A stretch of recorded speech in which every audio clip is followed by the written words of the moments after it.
안녕하십니까. 2023년 8월 24일 새벽 팩트 시작하겠습니다. 어제 검찰과 이재명 민주당 대표 간에 소환 줄다리기가 있었습니다. 자, 이게 어떤 과정을 거쳤으며 또 어떤 파장을 낳았는가 하는 걸 말씀을 드리겠습니다. 우선 검찰은 어제 제가 그 유튜브에서 말씀드렸듯이 소환 날짜를 다음 주 중으로 해달라 그러는데 30일로 일단 통보를 한 것으로 보입니다. 그래서 유선으로 하기도 하고 서면으로도 30일에 나와달라. 물론 조율을 하겠다는 얘기를 했겠죠. 그랬더니 이건 이제 쌍방울 대북송금 의혹 조사죠. 이미 이화영 전 경기도 평화부지사가 자 이재명 대표한테 방북 비용을 쌍방울이 대납한다는 사실을 보고했다. 그러면서 돈이 좀 든답니다 라고 얘기를 했더니 이재명 당시 경기도지사가 알아서 하세요 라고 얘기했다 하는 거를 이화영 전 부지사가 김형태 변호사한테 얘기를 한 거. 그건 뭐 다 알려진 얘기고요. 자, 이 부분에 대한 조사를 이제 하겠다는 거죠. 그런데 사실은 이 쌍방울 대북송금 문제에 관한 조사가 이재명 대표를 제외한 나머지 조사가 다 끝난 게 아닙니다. 어제만 해도 박찬대 민주당 최고위원이 이화영 전 부지사 최측근이라고 하는 이우일, 그러니까 용인갑 지역위원장 직무대행. 용인갑 지역위원장이 이화영인데 그 이화영을 직무대행하는 이화영의 40년 직이라는 사람을 만나서 어떤 얘기를 했는지 모르지만 일단 회유의 의심이 드는 거죠. 왜냐하면 그 어간에 이화영 전 부지사의 부인이 민주당에 탄원서를 내고 뭐 일련의 행동들을 했습니다. 재판 지연 전략을. 그러니까 회유를 했을 것이다. 내지는 재판 지연 전략을 공모했을 것이다 라는 의심이 들고 우리나라에 뭐 사법방해죄라는 게 있는 건 아니지만 업무방해는 가능합니다. 재판 업무방해.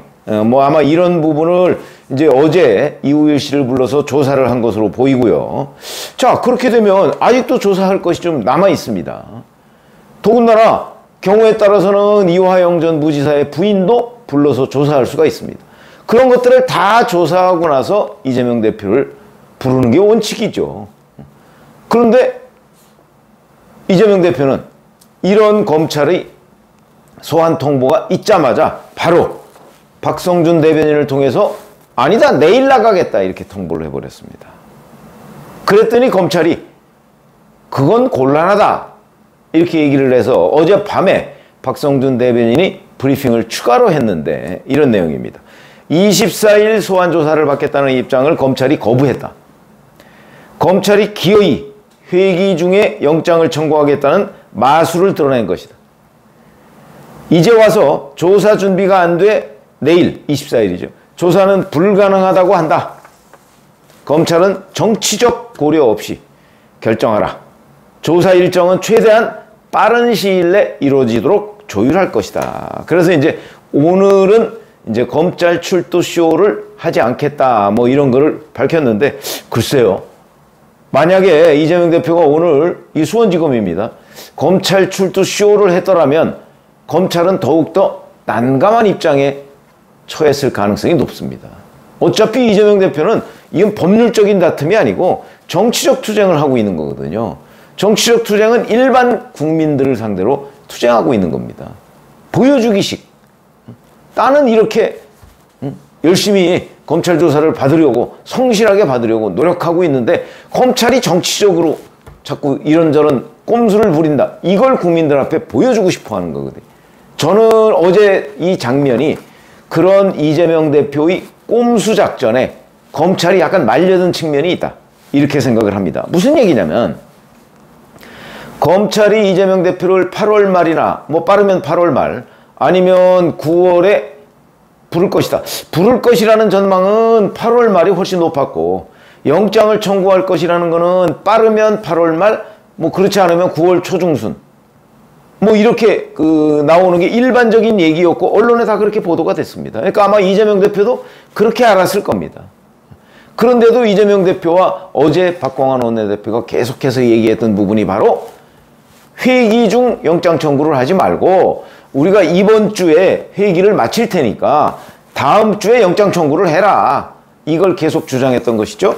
그 근거가 이 소환 날짜에 따라서 영장 청구 뭐 시점이 좀 결정이 될 수 있을 테니까 체포동의안이 국회에 오면 결국 민주당의 분열을 노리는 정치적 공작이다. 이제 이렇게 자꾸 몰아가고 있거든요. 근데 전혀 그런 게 아니죠. 아니라는 건 제가 어저께 설명을 드렸습니다. 이재명 대표가 내가 불체포 권리를 내려놓겠다고 선언한 그 뜻을 민주당 의원님들이 존중해 줬으면 좋겠다. 한마디만 하면 문제는 해결됩니다. 그럼 뭐 분열이고 뭐고 아무것도 없습니다. 뭐 그러면 그냥 반란표 한 뭐 10표 정도 나오고 말겠죠. 그걸 안 하고 계속해서 검찰에 뭔가 책임을 떠넘기는 이런 자세를 보였다는 거죠. 그래서 사실은 이번 주라고 그래야 뭐 내일 모레밖에 더 있습니까? 이때 회기를 끝내겠다는 것은 민주당의 일방적인 주장입니다. 국민의힘은 아직 동의한 적이 없습니다. 그렇기 때문에 그거와 무관하게 사실은 그냥 검찰의 수사 일정 내지는 이재명 대표의 반응 같은 걸 생각했다면 검찰이 8월 말에 이재명 대표를 소환하겠다는 것은 정상적인 수사 절차입니다. 아직 대북송금 문제와 관련해서 이화영 전 부지사가 법정에서 그 검찰에서 진술한 내용을 증거로 그 채택하도록 동의하겠다라는 부분도 인정을 안 했고, 그 다음에 뭐 다른 수사, 아까 이우일 씨 조사, 이제 재판 지연 뭐 이런 부분에 관한 것도 매듭짓지 않았고, 왜냐하면 그 재판 지연 전략의 총 컨트롤 타워가 이재명 대표일 가능성이 아주 높거든요. 그러니까 이 부분도 이재명 대표한테 물어봐야 됩니다. 그런 점으로 본다면 수사가 미진하기 때문에 이재명 대표는 그 수사가 끝난 다음에 불러야 되겠다. 검찰은 수사 스케줄을 이렇게 잡고 있었는데 이재명 대표가 허를 찌른 거죠. 24일 나가겠다. 우리 한번 이런 거 생각해 보시죠. 이재명 대표는 정치인입니다. 그러다 보니까 이재명 대표를 그냥 일반 피고인, 피의자와 같이 취급하면 곤란하다는 거죠. 그러니까 어제 검찰은 이재명 대표를 일반 피의자처럼 소환 통보를 하고 자, 이 30일 날짜가 어떻습니까? 뭐 조정을 좀 할 수 있습니다. 앞뒤로. 그렇게 얘기하면 이재명 대표가 정상적으로 대응을 할 것이라고 판단을 한 것. 그게 잘못된 거라고 보는 거죠. 그러니까 박성준 대변인은 자, 정치적 고려 없이 얘기를 했는데 정말 정치적 고려 없이 검찰은 통보를 한 거죠. 정치적 고려를 했다면 이재명 대표가 어떻게 나올 것인가? 아마 기습 출두를 할 가능성. 왜냐하면 기습 출두를 해야 8월 내에 영장 청구를 해야 된다는 자기네들 명분이 서지 않습니까? 이런 걸 보면 검찰은 정상적으로 절차에 따라서 소환을 했는데 이재명 대표는 정치적 고려를 통해서 기습 출두를 했다. 이러면은 정치적으로 보면 이재명 대표가 어찌 보면 한 수 우위다 이렇게 얘기를 할 수가 있는 겁니다. 검찰의 허를 찌른 겁니다. 근데 저는 어떻게 보냐면 24일 출두하겠다. 오늘 이재명 대표 준비 안 됐을 거래요. 이걸 다시 역으로 검찰이 허를 찌르는 방법이 있었다고 봅니다. 그래요? 그러면 24일 한번 조사하고 미진하면 한 번 더 조사하겠습니다. 그러면 이재명 대표가 어떻게 나왔을까? 이런 점까지도 뭐 너무 검찰이 정치적으로 판단하는 것도 문제지만 제가 보건대는 이재명이라는 정치인을 대하는 방법은 정치적 고려가 없으면 늘 일반 국민들한테 그 이재명 대표의 잔기술이 먹히게 돼 있다는 거죠. 그런 점에서 본다면 아마 어제 24일 출두하겠다 이런 그 입장 발표에 이재명 대표는 속으로는 이거 검찰이 받으면 어쩌지? 이런 생각을 했을 거라고 저는 봅니다. 이재명 대표도 준비 안 돼 있죠. 검찰도 준비 안 돼 있지만 이재명 대표도 준비 안 돼 있습니다. 그러니까 만약에 정말 오늘 이재명이 출두를 했다면 어떤 일이 벌어졌을까? 보나마나 묵비권 행사죠. 왜? 준비가 전혀 안 돼 있으니까.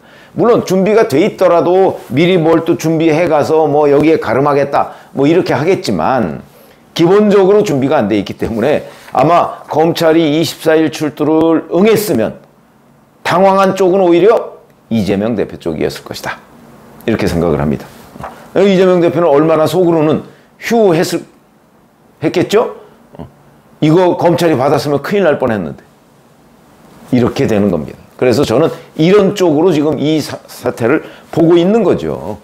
그래서 뭐 이제 30일 뭐 이렇게 됐으니까 다시 조율한다고 했는데 어차피 이렇게 되면 이재명 대표 쪽은 검찰이 9월 중에 영장을 청구할 것이 확실하다 이렇게 볼 것이기 때문에 아마 8월보다는 그냥 9월 중에 출두하겠다 뭐 이럴 가능성이 저 높기도 하고요. 이렇게 되면 이제 영장심사는 그 영장 청구를 하면 법원에서 영장심사일을 정하죠. 대개 뭐 2, 3일 뒤로 정합니다. 정하고 체포동의안을 국회로 넘기면 국회에서 본회의에 그걸 올리면 됩니다. 그래서 표결을 거치는 건데 현재 예정돼 있는 본회의는 사실 9월 21일하고 25일하고 두 번입니다. 물론 9월 1일에 정기국회 개회식을 하죠. 그러나 의사일정은 합의가 안 돼 있습니다. 본회의는 열지만. 물론 그 전에라도 여야가 또 합의해서 자 본회의 정기국회 개회식 하고 나서 본회의에 체포동의안 표결합시다. 이럴 수도 있습니다. 그건 이제 여야가 합의하기에 달려있는 거죠. 그런데 어찌됐든 간에 이재명 대표는 이 문제를 사법적인 문제가 아닌 정치적인 문제로 보고 있기 때문에 제가 보건대 검찰도 이재명 피의자를 다루는 그런 그 과정에서는 이 사람이 정치적으로 나와서 검찰한테 부담을 주려고 한다 하는 걸 늘 고려하지 않으면 자칫 잘못하면 이런 정치적인 술수에 말리기가 쉽다. 저는 그렇게 생각을 합니다. 그래서 이 체포동의안 문제는 뭐 어차피 거의 기정사실이 된 상황이고 그리고 24일 오늘 만약에 이재명 대표를 조사한다고 해도 검찰이 뭐 정리하고 그러면서 다음 주 뭐 화요일이나 이때쯤에 영장을 청구했다. 그러면 그게 법원으로 넘어가서 법원에서 영장심사기일을 정하고 나서 체포동의안을 국회로 보내고 어차피 9월로 넘어갑니다. 그런데 이재명 대표는 그런 걸 뻔히 알고 8월 중에 영장 청구는 가능하지만 체포동의안 표결은 불가능하다는 사실을 뻔히 알면서도 그리고 뭐 다음 주에 지금 비회기가 될지 안 될지도 모릅니다. 뻔히 알면서도 일단 질러봤는데 검찰이 당황한 걸까요? 갑작스럽게 내일 출두 이렇게 나오니까 그래서 아마 이 부분을 거부한 것으로 보이는데 정치적으로 보면 검찰이 이재명 피의자 다루는 법이라는 걸 조금 더 좀 연구해서 이 문제에 대처했으면 좋겠다. 뭐 그냥 원론적으로 보면 검찰은 박성준 대변인 말대로 정치적 고려 없이 해야 되죠. 고려 없이 하다 보니까 이재명 대표로부터 이런 역습과 같은 이런 상황을 당한다. 이런 말씀을 드립니다. 그래서 어차피 8월 중 영장 청구는 처음부터 어려웠던 겁니다. 그러니까 이런 부분이 일반 국민들한테 어떻게 비칠 것인가 하는 걸 이재명 대표가 늘 생각하고 있기 때문에 그 점을 염두에 두고 소환 일정 같은 걸 잡아야 되겠다. 이런 말씀을 드립니다. 고맙습니다.